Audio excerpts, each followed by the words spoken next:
This is my Series 6 Mazda FD RX-7.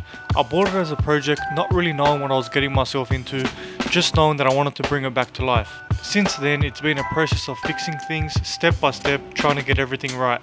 And along the way, I've had to learn an awful lot.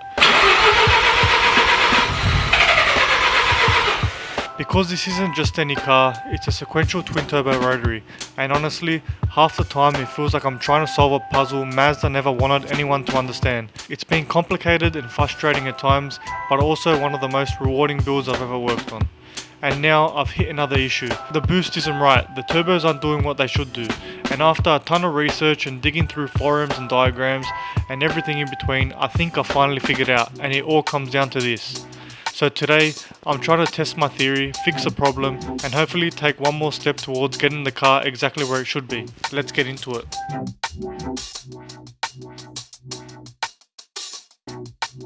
Guys, what is going on, and welcome back to another video. Here right behind me we have the RX7.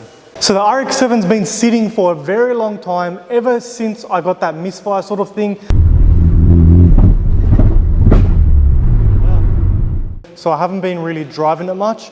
Now, after driving it a little bit, I can see where the misfire is coming from. It's basically coming from when the car is in boost. So if you're just driving it normal, feathering the throttle, and you're not punching it and going hard into boost, the car's not misfiring. So the boys were mentioning to me that maybe it might even be a vacuum pipe popped off underneath the rat's nest thing, or it might even be like a boost solenoid or something like that.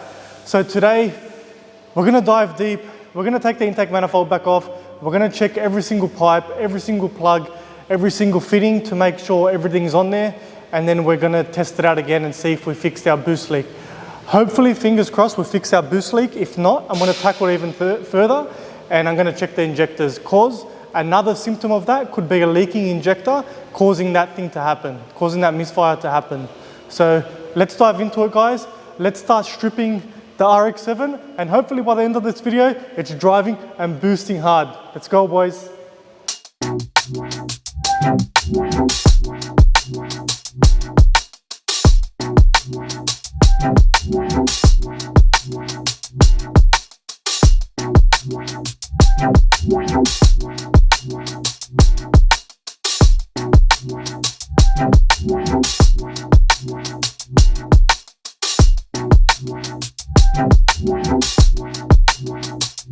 Alright guys, so we've torn down the RX7 pretty intensively. All the piping for the airbox side is all out, and we have found some previous shenanigans by me probably. Let me show you guys what we've found. So first things first, before we took all this side of the airbox out, Perry saw that there is a hose missing off one of the boost solenoids. Later we discovered it's actually broken off, as you can see right in the center of the screen there. Right there. One of the pipes is on the top, and the bottom one looks like it's snapped clean off. If you look at the solenoid next to it, you can see it's got both a top and bottom hose going to it. A little bit hard to see, but you can see them both right there. So obviously this one snapped off, meaning that it's obviously not getting the proper boost. And that probably explains why I'm getting the misfire on boost. So whenever I'm on boost, the car, all it does is backfires and there's no power at all. That pretty much explains it. So we're gonna get that sorted. You can see there, that's pretty much identical to what we're looking at here on the car. And we're just routing that back to just up here, which is our boost solenoid. So as you can see, we're looking for the red and the pink, which are the two vacuum lines that are gonna go to down here, which what we're looking at for the wastegate. And yeah, let's see what we can do. Alright, so we got the pre-control solenoid, which is this one on the left, and then you got the wastegate solenoid, which is this one here. Now, obviously what we've shown you guys already, the bottom port for the pre-control solenoid was broken, right? Now, I'm not going to say any names, but whoever took this apart last, we found that one of the vacuum lines for the wastegate one, which is obviously the one on the right, was actually routed to the pre-control solenoid. Meaning that we weren't getting the right, vacuum line to the right solenoid, if that makes sense. That's me. So that would definitely be the reason why we're backfiring, misfiring, splattering when the car saw boost. So we're obviously gonna, Andrew's got the part there. We're gonna order a genuine, so these come as a pair. We're gonna order these two together, wait until they come, we'll change that around, and in my humble opinion, I think that's gonna fix the problem that Andrew's having. We hope so. So here's the Mazda genuine part. I know that the Series 6 and the Series 8 work a bit different with their boost solenoids and stuff like that, but he says that it will work from a Series 6 to a Series 8, from whatever I've read. There's heaps of them on eBay. We're gonna just go buy one, the fastest one that's gonna come. We're gonna replace that, get it fitted, and we'll come back to you guys when we have the new part ready, and hopefully that fixes the issue. If not, then we've got a lot more digging to do. The next day. All right, guys. Overnight parts from Japan. That took 2 weeks to come. Let's have a look and hopefully it's the right part. Got the part number with a bit of Japanese writing on top. Arigato. Arigato gozaimasu. Second bit of packaging is off. Now, let's open the last bit. Another bit of packaging. Just bubble wrap. And here we go. Genuine Mazda part. I really hope this fixes the issue.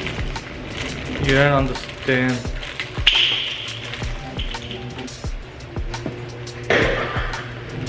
And there it is, the main culprit.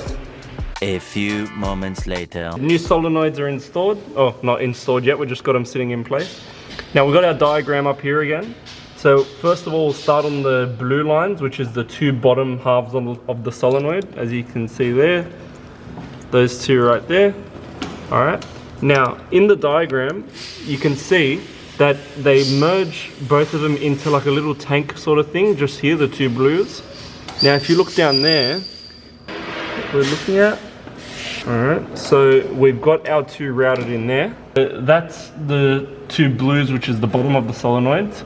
Now we'll focus on the red one, which is this solenoid here, the top half of this solenoid, just there.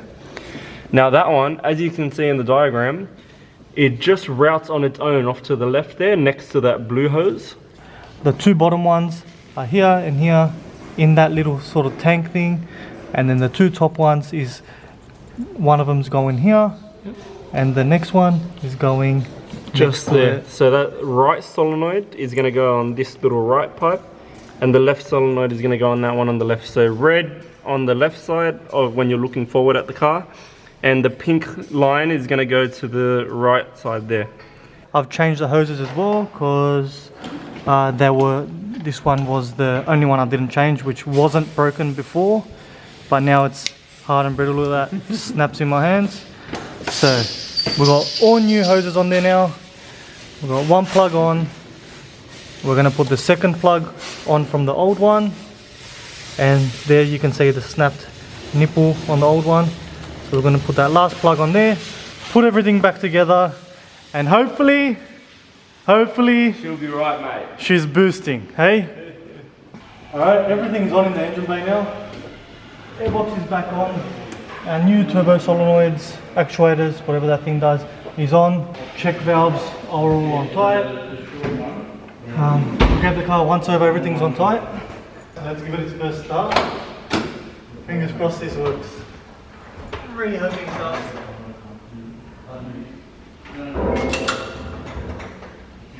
Reds, ready?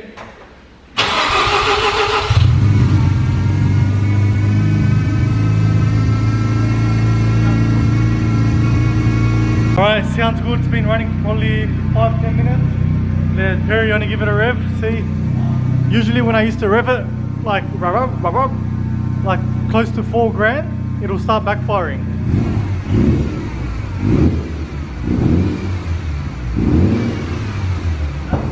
Over 3,000. It's flowing better. It's flowing better. It's still a little bit cold though.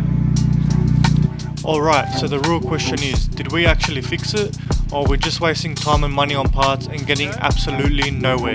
I guess there's only one way to find out. Let's see if this actually works.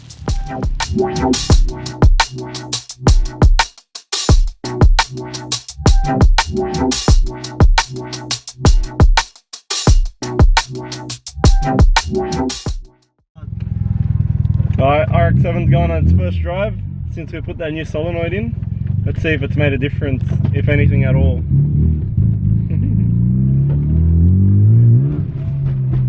Oh, Is yeah. that cutting out? No, No? no, that's boosting. Here we go. Straight away. Alright, this car needs a good clean. The windscreen's full of dust. Yep. How long's this car been sitting, Andrew? For a good 6 months easy. Probably even more. There you go. Let's just say I haven't given it a proper drive in over a year. Ever since this happened. I think the last time you drove it was to the shop, which was what, last year? Yeah, and I was babying it, feathering it, just so we can make it there. It's driving okay so far. Yeah, I think it's fixed. Just from taking it out of the shop now and it hasn't backfired yet. Yeah. See, here goes nothing. Ready? Go. Yes! Hey! Oh, Look at this! yes! It's boosting! We have a working RX7. I am wrapped right now, you don't understand. Yeah. You Oh, do you not forgot how to drive understand. it. You ready?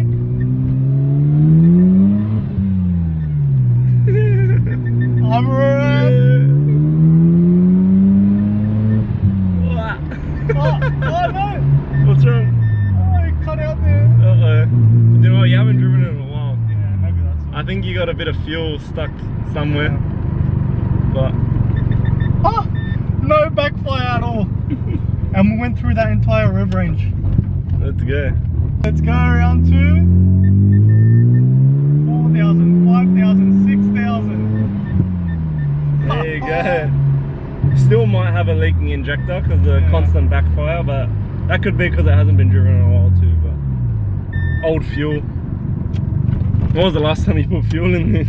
Oh, I don't even remember. Has it got fuel in it? I think last time I put fuel in it, fuel was like probably $1.50 a litre. Yeah. Now fuel's $3.50 a litre.